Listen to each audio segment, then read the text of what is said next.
Bem-vindos a mais um vídeo. Se você não me conhece, o meu nome é Maurício e hoje eu vou conversar um pouco sobre a minha decisão de fazer residência médica após 10 anos de formado, inclusive após os 35 anos de idade, né?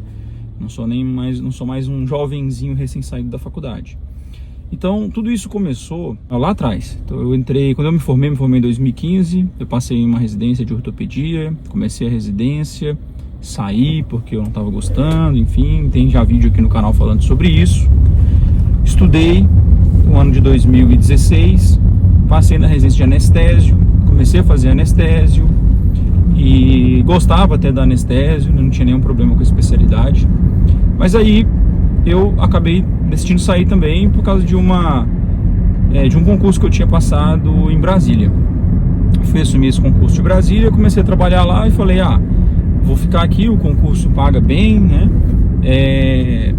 Pega alguns plantões, alguma coisa e vida que segue, né? Vivo a vida assim e acho que estou fazendo uma grande coisa aqui, saindo da residência para esse concurso.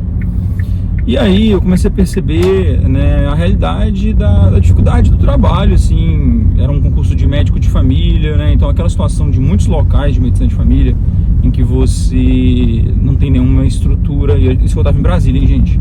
Não tem estrutura apropriada, você tinha uma carga de trabalho exagerada, tudo bagunçado, não sei, vou nem entrar muito em detalhes, mas assim, o fluxo não funcionava bem, era muito bagunçado. Essa era a minha impressão na época, tá? A gestão também eu não gostava. Enfim, eu comecei a parar e pensar, nossa, eu vou ficar vivendo isso aqui o tempo inteiro, esse vai ser o resto da minha vida como profissional. E aí eu comecei a observar e comecei a pensar que, olha, se eu ficar nessa vida aqui, eu vou ficar à margem do potencial que eu poderia atingir como profissional, né? Eu já tinha um viés aí de poupar, né, de investir o que eu ganhava. Eu entrei numa escala de um hospital particular lá em Brasília.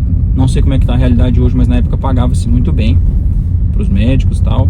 A gente ganhava por produtividade. Eu trabalhei algum tempo ali, na verdade 2 anos e meio. Nesses 2 anos e meio eu já estava assim, por causa de vários problemas, pensando, eu vou prestar residência no final desse 2º ano e meio para eu entrar o ano que vem. Cheguei a me inscrever, tá?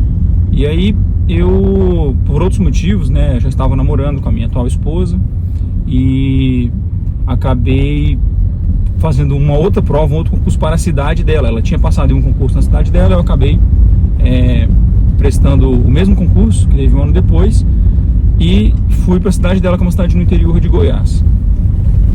Quando eu cheguei lá, eu vi muita oportunidade, né? Por isso que eu sempre falo aqui sobre cidades do interior.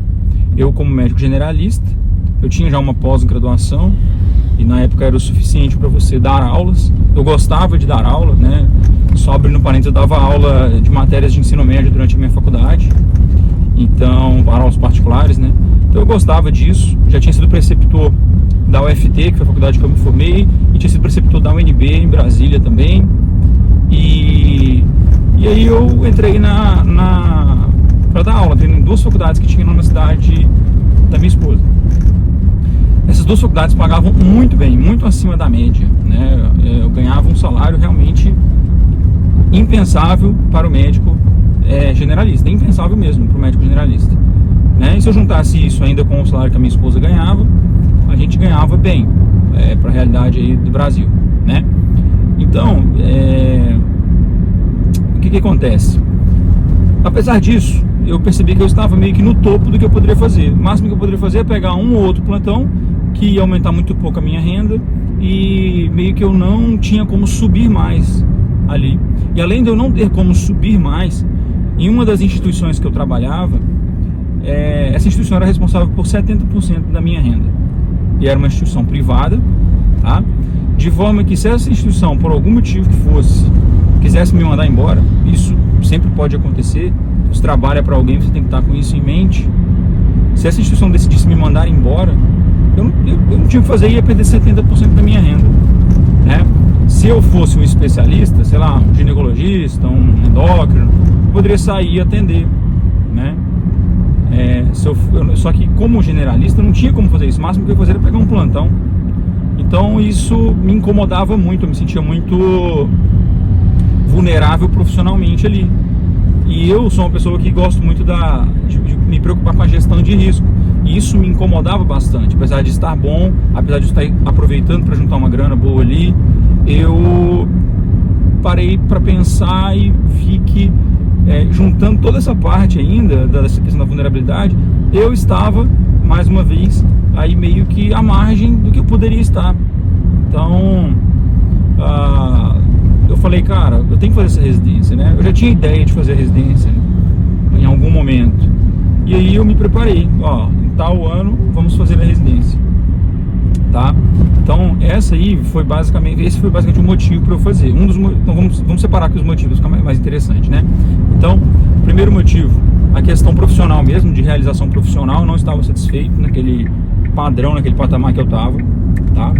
Outra coisa, a insegurança ali financeira que eu tinha, apesar de o salário ser muito bom, e eu decidi estudar.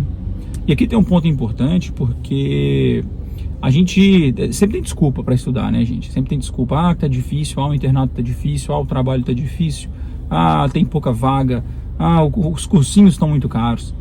E uma coisa que eu fiz, né, eu era já um médico há 9 anos, com 9 anos de formado, trabalhava, tinha rotina de trabalho, ganhava um salário bom. É muito difícil você abrir mão dessas coisas para poder estudar.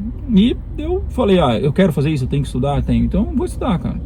Eu cheguei no primeiro semestre do ano passado, eu trabalhei normal, e no segundo semestre eu reduzi a minha carga horária para menos da metade, para eu conseguir estudar um pouco mais, né? Eu tinha muito material, assim, resumos que eu já tinha estudado antes para residência médica, claro que não estava atualizado, e 100% atualizado. Eu tinha feito já médio curso e médio, então eu poderia pagar um negócio que chama Médio Master, que você paga R$600 por mês e tem acesso às aulas e ao material do médio curso online. Eu me inscrevi nesse Médio Master, mas eu sei que muita gente aí tem acesso às aulas piratas, né?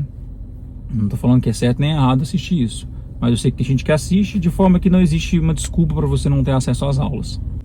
Daí eu estudei por essas aulas no primeiro semestre, tá bom?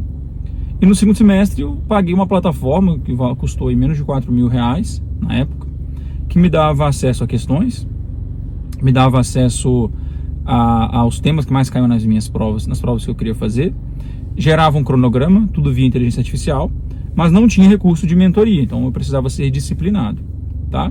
E eu estudei, gente, eu estudei sexta-feira, eu estudei sábado, eu estudei cansado, eu estudei, abri mão de tempo com a minha família, às vezes, para poder estudar, sabe? E, assim, no começo eu senti que eu não me lembrava de nada. Nossa, eu esqueci tudo que eu sabia, né, e tal. Mas como eu já tinha ali uma memória daquilo, rapidamente eu atingi um nível mínimo que me passou a sensação de que eu poderia passar na prova.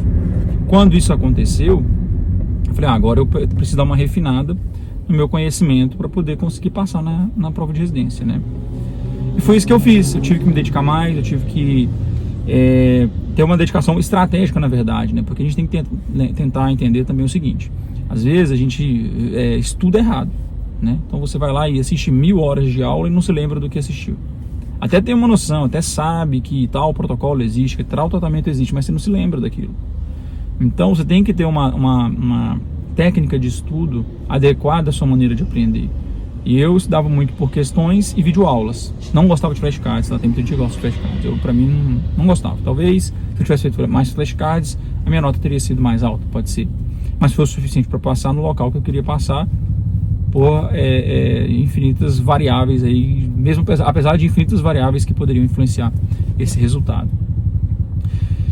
E aí foi isso, galera. Assim, eu tava até...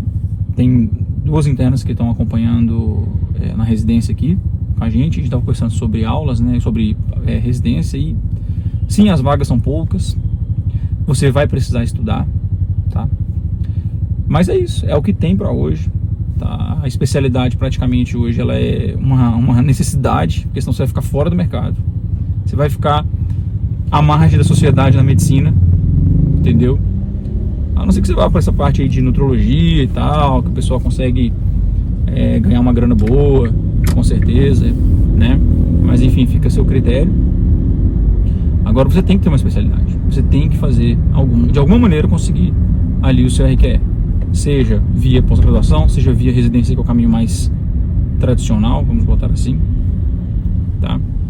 E o que eu quero falar para vocês é o seguinte: eu era um médico há 10 anos sem estudar para residência, casado, tá? Já acostumado a trabalhar, acostumado com a vida boa, viajar, e eu tive que abrir mão disso para conseguir passar. Só que eu tinha objetivo, eu tinha uma disciplina boa, isso é uma coisa que é uma característica minha, e eu consegui estudar, tive sorte também. A gente tem que ter sorte em tudo na nossa vida.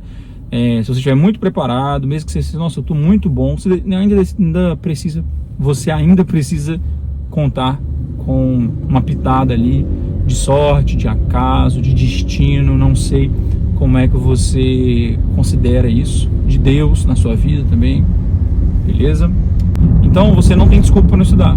Cada um vai ter uma história, cada um vai carregar uma cruz, né? Cada um tem sua cruz para carregar, cada um tem suas dificuldades, cada um tem sua história de vida, cada um tem seus problemas, cada um tem suas características familiares. Enfim, o mundo não vai parar para você estudar, não vai te dar uma vaga na sua mão, você vai ter que correr atrás disso. Lembrem-se que tudo, ou quase tudo, que é bom, é difícil e é escasso, tá? Não tô falando que é bom fazer residência não, viu?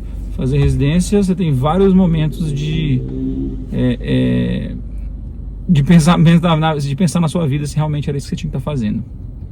Mas ter o RQE é algo que vai ajudar você a se estabelecer no mercado de trabalho. E esse é o jogo, né? Já que você entrou nessa profissão, joga o jogo. Estude, se esforce e tenha um pensamento estratégico, tenha disciplina e tenha um pouco de sorte também. Beleza? Era isso que eu queria trazer para você. Se você gosta desse tipo de conteúdo, já curte, deixa seu comentário, se inscreve no canal. Um grande abraço e até o próximo vídeo.